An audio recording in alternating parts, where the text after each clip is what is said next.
How do you do? Professor Mary Black of Millikan University's School of Theater and Dance feels it would be a little unkind to present this program without just a word of friendly warning. We are about to present to you a series of sketches written or co-written by Frank Macaluso, a man of science who sought to create a sketch comedy program after his own image without reckoning upon God. It is one of the strangest tales ever told.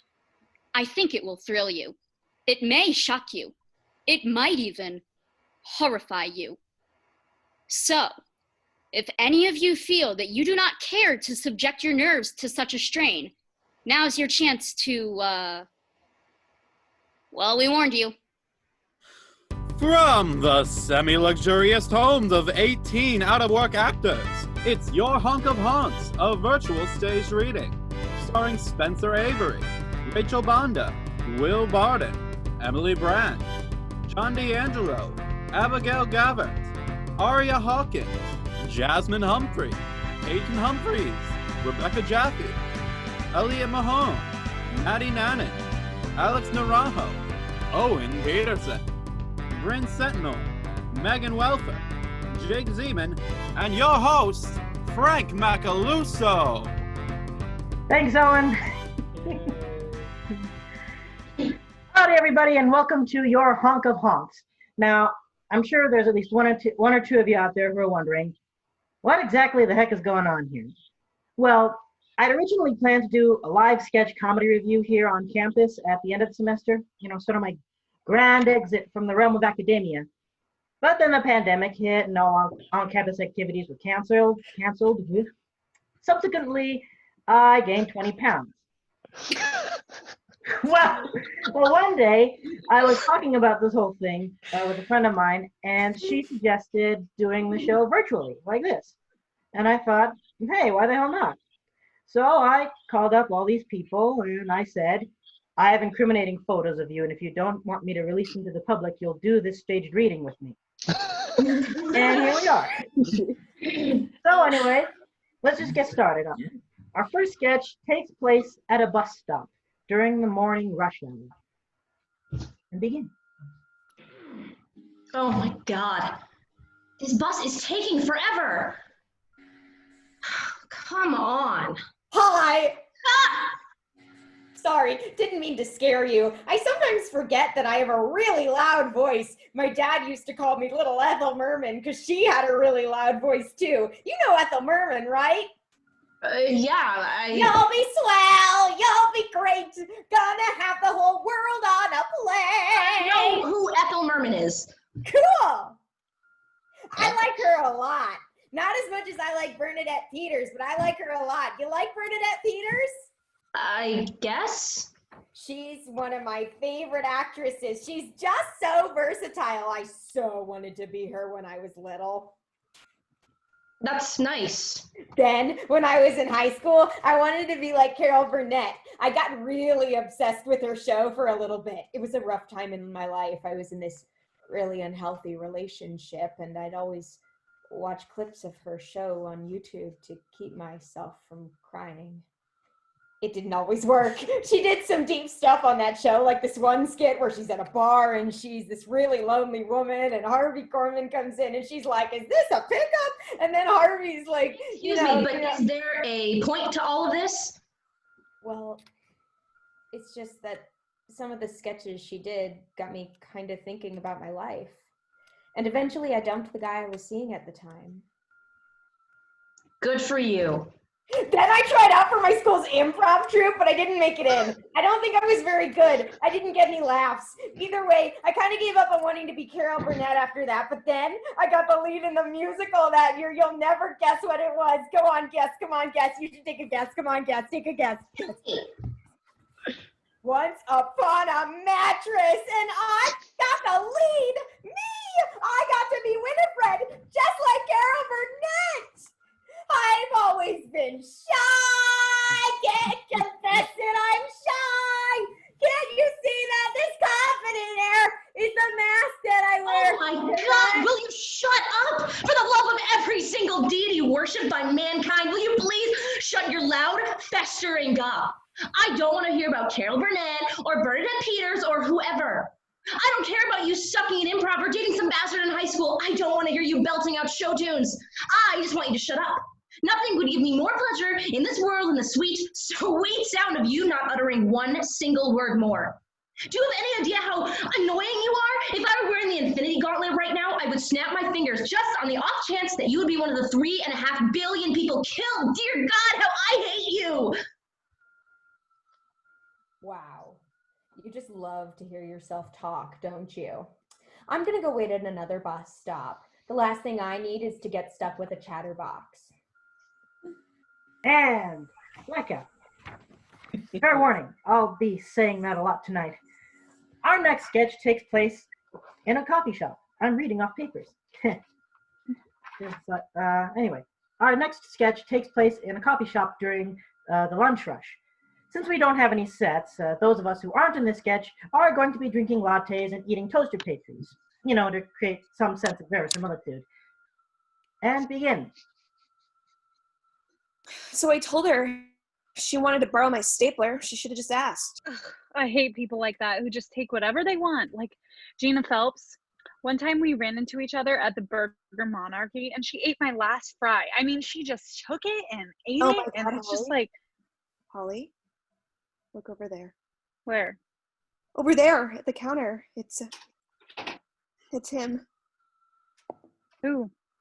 It's Cameron Scott, the guy from work I was telling you all about earlier. Oh, so that's the guy you have the hots for. He's kind of cute. Why don't you go up and talk to him? Maybe ask him out. What? I couldn't do that. Oh, come on. The worst thing he could do is say no. That's why I can't do it, Holly. I can't handle rejection. Sure you can. You've been rejected plenty of times. Not by Cameron Scott. That'd be like getting spat on by God himself. I couldn't handle it, Holly. I just couldn't. I'd die on the spot. Alicia, listen to me. You are a mighty warrior goddess. You are a strong, desirable woman, and any man would be lucky to have you. Now go up to that guy and ask him out. Okay. Wish me luck. Hi, Cameron. Hey, Alicia. Fancy seeing you here. How are things going? Alicia? You okay?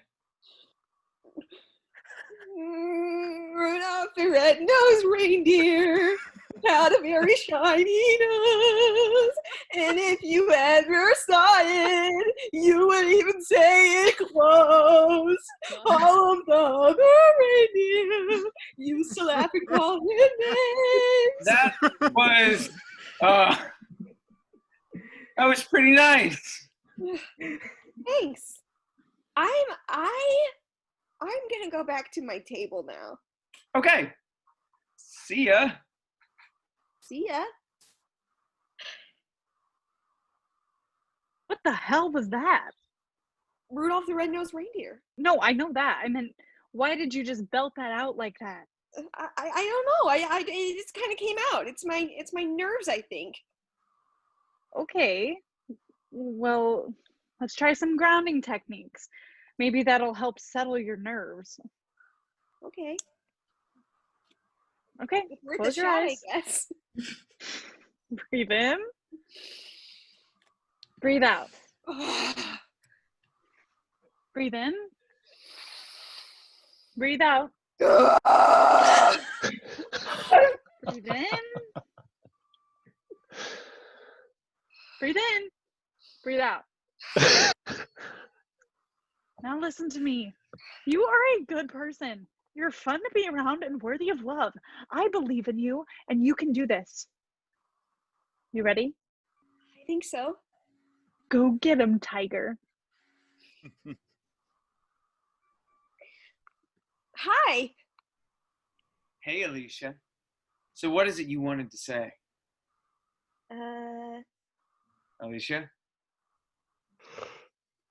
Mary, did you know that your baby boy would one day walk on water? Mary, did you know that your baby boy would rule our sons and our letting you know, letting you know. But one day, that Wow. child that you will soon live.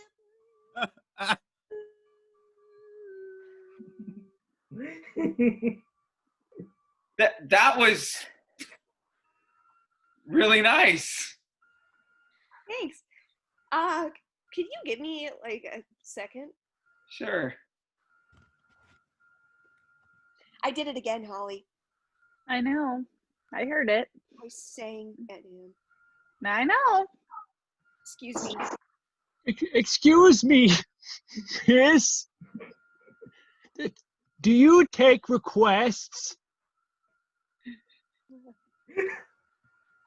Do you know What? Lady of Spain? Can you not right now?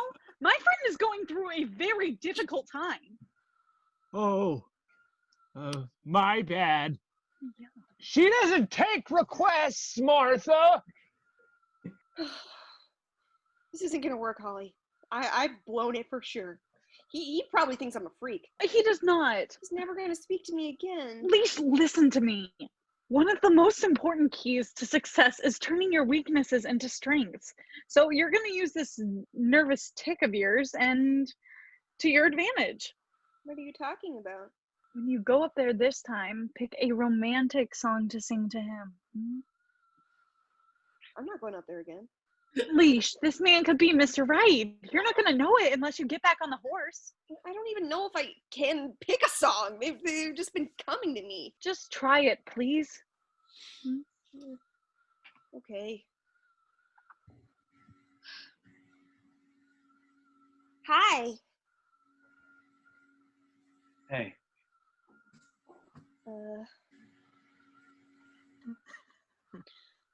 I'll have a blue Christmas without you. I'll be so blue just thinking about you. Decorations on that green Christmas tree. Okay. I think I'm getting the message. Mm-hmm. If you want to go out to dinner sometime, I'm free Wednesday at 7. There's this Thai place downtown I've been wanting to try. We could go there if you're free. I mean, I'd like that. great. Pick you up at 7. Sure. Neat. Oh, we better head back to the office. Huh? Oh, yeah. Don't want to miss your trumble on our backs.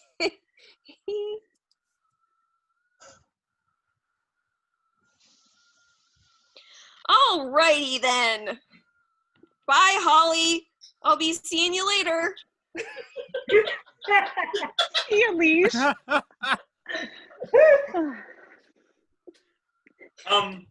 Excuse me, miss. Would you mind if I sat here? There's no other place to sit, and I've been on my feet all day. Oh, no, go right ahead. Thanks. I promise not to bother you or anything. Oh, it's fine. Whatever Lola wants, Lola gets. And little man, little Lola wants you. And blackout. This next sketch is a little bit different from the others.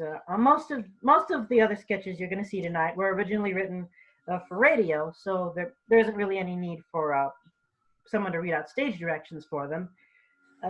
This one, however, was something I wrote specifically for a visual medium. So in order to give you anything close to the full effect of it, it requires me to read out stage directions. Sorry. Anyway, let us begin. Setting: a simple doctor's office with a desk, a chair next to it, a small surgical table, a basin of water, and an empty waiting room. In the waiting room, there was a receptionist's desk. At rise, Dr. Hogan sits at his desk, filling out paperwork. Nurse O'Hara sits on the chair next to his desk, filing her nails. Nurse Hatchet is asleep at the receptionist's desk. Suddenly, Elsie barges into the waiting room with a script in her arms. She rings the bell on the receptionist's desk, waking Nurse Hatchet. Ding, ding, ding. What do you want? Is the doctor in? Do you have an appointment? No, but this is an emergency. That's what they all say, honey. But without an appointment, you can't see Dr. Hogan today. But your waiting room is completely empty. Surely the doctor has at least some time to see me today. I'm sorry, but you can't see the doctor without an appointment. Don't listen to her, dear. The doctor is free now. He can see you immediately. Nurse O'Hara leads Elsie to the Dr. Hogan's desk. Excuse me, doctor? Huh? Oh, yes. What is it, Nurse O'Hara? This woman has requested to see you. She says it's an emergency. Sit down, miss. Tell me what's wrong. You're the script doctor, correct? Yes, I am. Well, this is my latest play. It's been rejected by 5 major publishing companies already. I was hoping you would be able to, well... I'll see what I can do, Miss... Harrigan. Elsie Harrigan. Thank you, Miss Harrigan. First, I'll have to examine the patient. Hogan reads the script quickly, growing gradually more concerned as he does.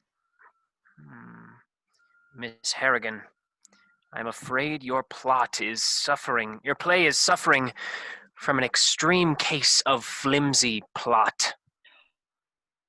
Oh, God. I'm afraid it doesn't quite end there, Miss Harrigan. During the examination, I also discovered 5 big-lipped alligator moments, 3 overdone plot twists, and an overwhelming number of potentially offensive stereotypes. Did it pass the Bechdel test? Hogan slowly shakes his head no. I'm not sure what I can do for him, but I'll try. I must tell you, though, that scripts with these kinds of issues don't live very long, even after heavy editing. Please, just try, Doctor. I spent 3 years writing him. He's my baby. If he doesn't make it, I don't know what I'll do. Nurse O'Hara, get Nurse Hatchet. We've got to operate ASAP. Yes, Dr. Hogan. Hogan quickly produces an operating table from offstage and places the script on it. Nurse O'Hara drags Nurse Hatchet to the operating table, then retrieves a tray full of surgical instruments to the receptionist's desk and puts it on the operating table right next to the script. Can you tell I wrote this in high school? All the while, Elsie is still sobbing loudly. Nurse O'Hara, the anesthetic. Nurse O'Hara quickly retrieves a bottle of ether from Hogan's desk, takes out a handkerchief and pours some ether on it.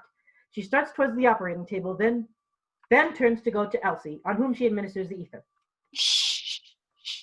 It's gonna be okay, Miss Harrigan. Everything's gonna be all right. As soon as Elsie is unconscious,